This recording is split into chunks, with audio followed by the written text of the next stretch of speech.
Hey everyone, and welcome back to another World of Warcraft video. It is that time of year again. We have a new World of Warcraft expansion to dive into. Today we're going to be going as deep as we can into the new lore of this big cinematic because there's actually quite a lot to say there. Now you may have noticed another new thing. I have this gorgeous pin. These are available on our Patreon link down below. Okay, let's get into the Shadowlands cinematic. So we see where Sylvanas goes after patch 8.2.5. She goes to Icecrown, and really the main events of this cinematic are pretty quick to explain, but the implications are really quite a bit larger. So she goes there to challenge Bolvar, and Blizzard are very, very clearly in this playing into a lot of people expecting a Lich Queen like arc for Sylvanas. Of course, that very much doesn't happen. She does not wish to become the Jailer of the Damned for reasons that she does make pretty darn apparent. So she goes there. Now we see Bolvar, he's sitting down and he's all red. Now if you looked at that leaked image, people were wondering, well, why is his hammer red but his eyes are blue? And in this, we do see they change, right? He entirely goes blue.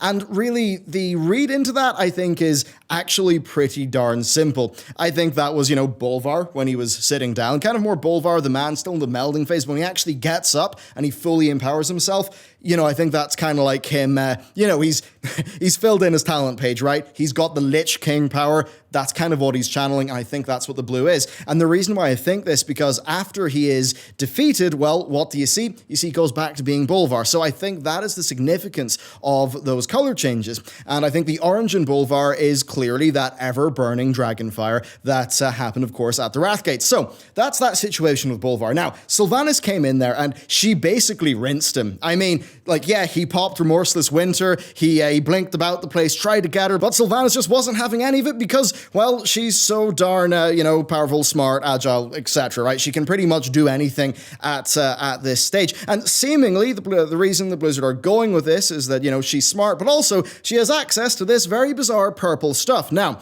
all the way back, if we rewind to patch 8.2.5, what do we see? We see Saurfang yell for Azeroth and get absolutely fridged.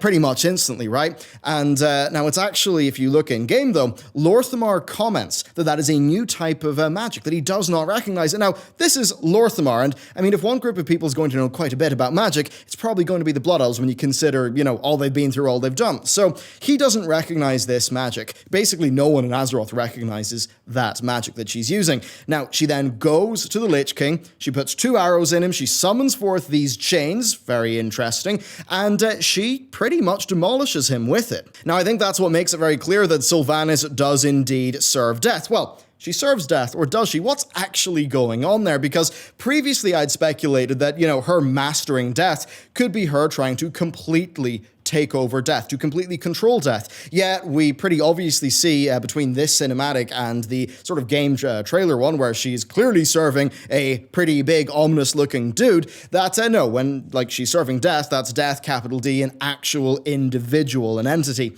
Now, I think they could try to mirror something here. So you might think Sylvanas is serving that character, and I think that could be the case right now. However, look at their most recent storyline. We saw Ashara, right, make her big pact with N'Zoth, so she was clearly N'Zoth's servant. However, Ashara, as we know, always planned to betray N'Zoth and claim power. Now, I've got to wonder if that's what Sylvanas' actual plan is here. I mean, if so, it would make quite a lot of sense. Now, you might be wondering here, what is Sylvanas doing, right? What's actually going on with her? What does she want? What's her drives? Well, you've got to remember, and if you've watched, we did a 3-part series on Sylvanas, and I think if you watch part 3, I know it got quite a few dislikes, because, it was 3 episodes of Sylvanas, I get it, but towards the end of that, we got pretty close to what actually happened in this trailer. Now, one of the main drivers of Sylvanas as a character has been her massive fear of death. So after Arthas was killed, she, hopped off Icecrown, and she pretty much ended up in complete oblivion. And this absolutely, as we would say over here, scared the bejesus out of her, and because of that, she's really been driven by not wanting to permanently die and go to that horrible, terrible oblivion of just pure fear that she found herself in. So that's her main drive, right? To never die. Now, to master death, or to serve death, or maybe to serve death and then eventually sort of take out death and become death, that would be a pretty strong way for her to do that. Now, Sylvanas, throughout all of this time, she talks about really living kind of sucking, right? Like, that's pretty much her line the whole way through, is that to live is to suffer, right? And she wants, whenever people are dead, like take in the Siege of Orgrimmar, right? Whenever the soldiers die, Lorthamar expressly forbids her from raising them up. But from her perspective, she's like, well, hey, I mean, it's better if you're dead. You're not going to suffer in the way you did when you're alive. Now, that's all made pretty obvious here when you actually look at her quotes about, the world being a prison, that she's going to set us free, about Icecrown being a monument to our suffering. And really that line's, I mean, what they're basically saying there is that Icecrown is kind of like what's locking us, I think, in the current plane of Azeroth that we're in. And that by shattering that, yeah, she's sort of setting us free. We can go to the Shadowlands. Now, I assume that her goal is to pretty much, kill all of us. I mean, right now, her goals here are not particularly clear. Now, she does say in patch 8.2.5 that N'Zoth will, help to feed the hungering darkness, and that eventually she does indeed want to claim N'Zoth's power. Now, by the time that this cinematic happens, we don't know if she's done that. We don't know if right after the players defeat N'Zoth, she, comes in, maybe grabs the Black Blade, or, uses her purple magic, something like that to get rid of N'Zoth. We just do not know that yet. But whoever she is serving, she has described that character as a hungering darkness. Now, you might be wondering, who the hell is she serving? What's going on there? Well, it could be very obvious. It could be Muzala. Now, that's a character that most people don't know. It's actually a character that's been in WoW since vanilla. If you look at the Tablet of Thika in Zul'Farrak, of course, that character is a troll Loa of death, but a far more ominous one. That was also a character who was mentioned in the Faraki troll Enclave in Dazara lore. So there really is... there's quite a bit there. Now, she says the hungering darkness, and that kind of matches some of the descriptions of Muzala from, his titles, but also his depiction in World of Warcraft Traveler. Now, World of Warcraft Traveler is a children's book, but Muzala comes in there in that children's book, and he basically talks about how he wants to consume all of Azeroth, and that seems to be pretty darn in line with what Sylvanas is doing. Now, what also could tie into that is the line from Il'gynoth in 8.3, which is, before the last shadow falls, the Father of Sleep shall... I'll just double check. Yeah, shall savor his feast. Okay, now that line is pretty darn relevant because the Father of Sleep is one of the titles of Muzala. Now, if you then look at the character that Sylvanas is standing near, right, in the gameplay trailer, I mean, that could be Muzala. So that's one aspect here, right? She could be serving Muzala. Maybe she wants to take him out in the end, but clearly, she views being alive as suffering, and she basically wants to, I think, wipe us all out and to, in a way, master death. And, for her, I'm assuming they're still going to be rolling with the plotline that, I mean, if she does master death, that she basically won't be able to die. She won't go to that big oblivion, terrible place that she experienced after the events of Icecrown Citadel. So I think that's mainly what Sylvanas' kind of goals and drives are there. I think that's how we're actually getting to this expansion. Now, what's kind of interesting to me is, often when a new expansion is going to happen, right, it's because an external force, like something, activates and comes to us. Okay, now that's very much not what's happening here. What's happened is that Sylvanas has decided to go on this quest, and her quest has led us to this next expansion. I think that's going to be a little bit more controversial with players, and it definitely is quite a departure from how they've introduced us to other expansions. So yeah, I mean, I suppose there's that. I'll save kind of my more opinions, I suppose, on this later on. But yeah, basically the TLDR is she wants to shatter the bonds between the two worlds, likely to serve the goals of her new master, who is probably the hungering darkness that just wants to feast on all of Azeroth if it is Muzala. The reason why she's been able to defeat characters so handily, including Bolvar, who should be an extremely powerful character as the Lich King, is because she has access to this special new type of magic, and indeed there's going to be a lot of speculation into explaining how that magic actually works. Now, there's a lot more that we need to talk about. So, the Helm of Domination shattered. That's a pretty major thing. There's now no Lich King. There is Bolvar Fordragon, who is alive, who is going to be a friendly character for us in this next expansion, but he's not the Lich King. I'm sure he'll have a lot of power over death, but I mean, yeah, one of the defining things like, say, the Frozen Throne and the Helm, they are now gone. Now, we do know from other information on the World of Warcraft site that's updated, is that Bolvar is going to be a friendly character, right? He's going to be helping us out. He's going to be raising up new Death Knights. Those are new Death Knights that you will be able to play, pretty soon anyway, as if you pre-order the game. So that's kind of where Bolvar's fitting into things. Now, if you actually go more into the Shadowlands, I mean, I could go on about these, the Shadowlands for a long time. We're told that the Shadowlands are infinite, okay? Now, I've had a theory that the Shadowlands and what I call the Lifelands are basically universe-spanning, basically planes of existence, right? And that they kind of coalesce and are a lot more like, they're just, formful around planets, around worlds where there is that kind of like life force from all the things that live there.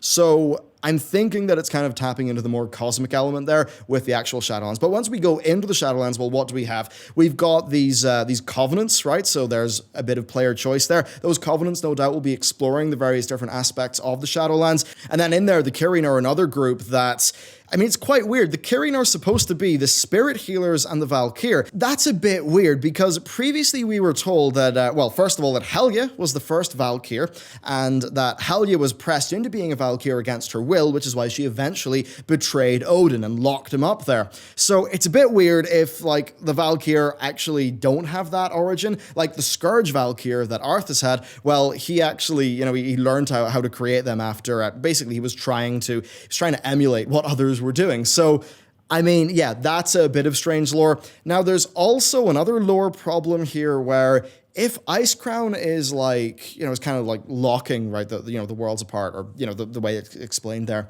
well, Icecrown's not a natural feature of Azeroth-ish. I mean, the Frozen Throne, it was kind of thrown down there. I believe it was a block of ice from the Nether, and it was Kil'jaeden who did that.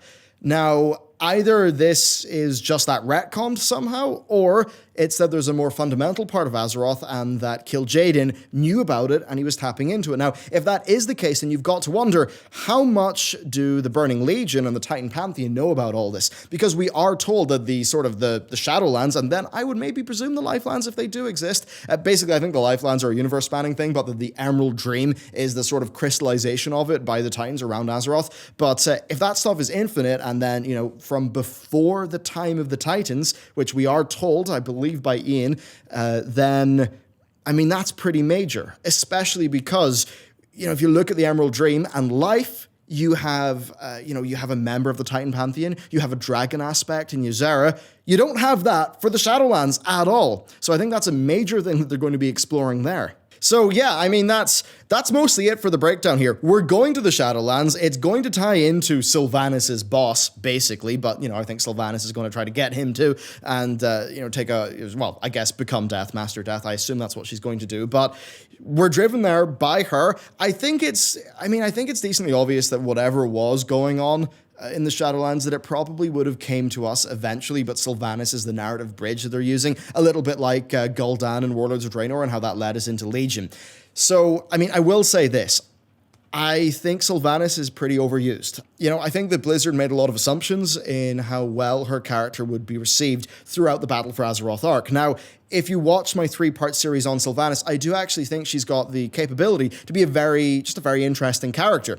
And you may say that, well, I do think when you know all of her lore that she is a compelling character. Now, the thing is, if you only see her in-game story, you don't get that full story. And someone might say to me, well, that's your fault for not actually knowing all the story, not reading all the books. But I do think that the game does have to stand on its own. And I think that the game plus cinematic version of Sylvanas maybe hasn't worked out that well for Blizzard, and overall I just think that when the world has moved forward primarily by the motivations of like a single character in this way, I think it's a little bit less interesting for an MMO anyway, than say a situation where you have a real thing that is changing the world state, and that being the thing that drives you into the new experience. So I mean, it's interesting there. It does feel to me like they had this aim in where Sylvanas' character was growing, and they sort of wrote towards that aim. A little bit how, like, say, Game of Thrones Season 8, Dave and Dan, they sort of had their goal for Daenerys, and they just tried to get her there as soon as possible. I think there's maybe a few instances where they could have just told Sylvanas' story a bit better in-game, and, I actually do think that the Shadowlands expansion, the new zones, yeah, I'm in. I really think they look incredible. That big new tower feature, I'll dive into that a bit more in a bit. I think that's really cool as well, right? So the actual expansion content, I'm super down on. The lore that could be in that expansion, super down with. I think that stuff's really going to be very cool indeed. However, yeah, I mean, Sylvanas being sort of entirely the reason we go there, and the sort of yeeting out of the Lich King, I'm a little bit less okay with that. Yeah, I guess with this cinematic, I was kind of left with like, I thought, oh wow, this looks really cool. Like when he pops Remorseless Winter and he's appearing, that really cool cinematic. I mean, the whole, like, the roof of the world shattering. Very, very cool visual, right? So I was watching the cinematic and thinking, wow, this is really great. But I was thinking about the lore and less the lore and more the story, I would say. And I sort of had more mixed feelings. Whereas with the BFA one, I was kind of watching the whole thing being like, yes, this is cool. I want more. So yeah, I think that's kind of what's went on there. And I took a cursory look at the likes and the dislikes on the trailers that Blizzard posted. And yeah, they're, about sort of 10 to 25% dislikes. That is, that's what I'm used to if I clickbait too hard, but I think maybe not ideal, not maybe Blizzard's ideal situation. I think a part of that reason, and I'll cover this in a future video, I think a part of that's just Blizz, they maybe should have put more details into their features trailer. I think if they had done that, then, people would have been a bit more okay, because I'm seeing a lot of comments in that features trailer that are really down on it.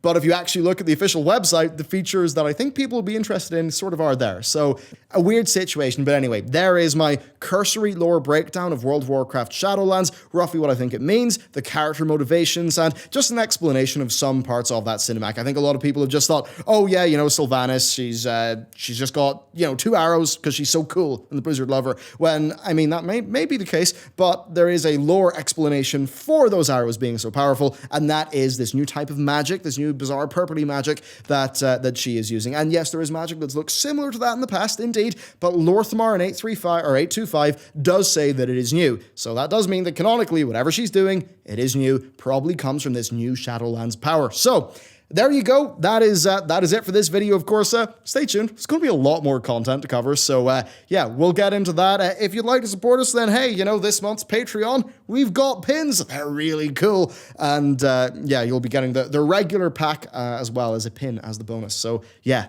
thank you very much for all of your support. It's going to be a very, very interesting, busy weekend. I've got to go get straight down to making more content. So cheers. I'll see you next time.